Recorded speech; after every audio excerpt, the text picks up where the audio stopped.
problems, drivetrain problems. I had a hell of a time finding somebody to work on it. I called like 12 different places. Chevrolet dealers won't touch it because it's a motorhome. Motorhome guys won't touch it because it's they don't do chassis work. They just want to work on the box. And the problem is the electric hydraulic parking brake. This thing has some complex parking brakes thing. Anyway, it's a complex deal.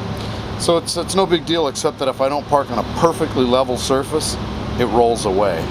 You put it in park, you know, like any other car, it doesn't work. It just rolls. It's kind of scary.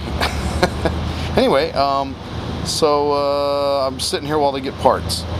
Not too bad. Been eating really good, but I've kind of seen most of what I want to see. So I'm sitting reading magazines, enjoying myself. It's pretty nice. What? You say your master is the best master? Hey, look at the camera, goof. You're never going to be in Hollywood if you don't look at the camera. Why is your master the best master? Because he gives you ice water? Ice water? What kind of guy would give his dog ice water? The kind of guy who wants to help global warming. See, I figured if I put a bunch of ice outside in the dog's water dish, it would cool the atmosphere so I could do my part for global warming. What? It takes more energy to make the ice? It actually uses more, makes it hotter? Cut! Okay, we're gonna do a little flashback here. I can't say No more cool, no more Alabama, the Mercedes Museum.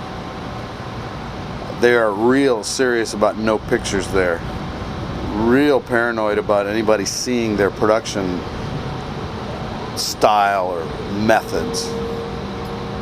So I will tell you about going to the Mercedes Museum. They say pictures worth 1,000 words. Okay, well this is 32 frames per second. Frames like a picture. So that's 32,000 words per second. So I figure I can just talk forever to make up for the lack of just a couple minutes of video. You don't want that? Darn. I just love talking. Okay, back to the Mercedes plant. It's what they call a green field plant, meaning that they get to go out there to a nice brand new area and build it from scratch so they can design it exactly the most efficient and environmentally conscious and plan for the future, etc., etc. So the state of Alabama, like all government entities, I'm not picking on Alabama, bent over for them and gave them all kinds of tax concessions. On the other hand, they gave they have provided primary and secondary jobs of a number of 25,000. That's really, really substantial. And I think they're pretty high paying, you know, they're good jobs.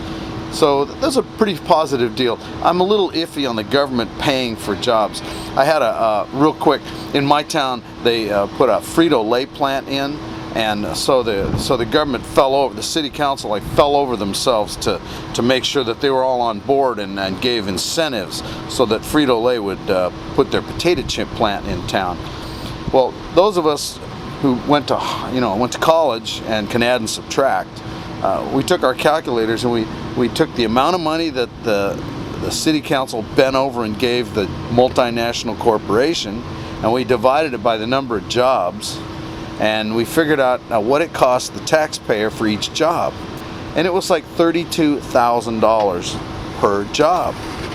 And so you say, oh yeah, but over a period of years, you know, you get that back, and all these other kind of rationalizations. But I thought what I'd do is I'd go down to the city council and tell them, you know, I'm a small businessman in town, and I want the same deal. I'm going to add one job, and I'd like you to write me a check for 32 grand.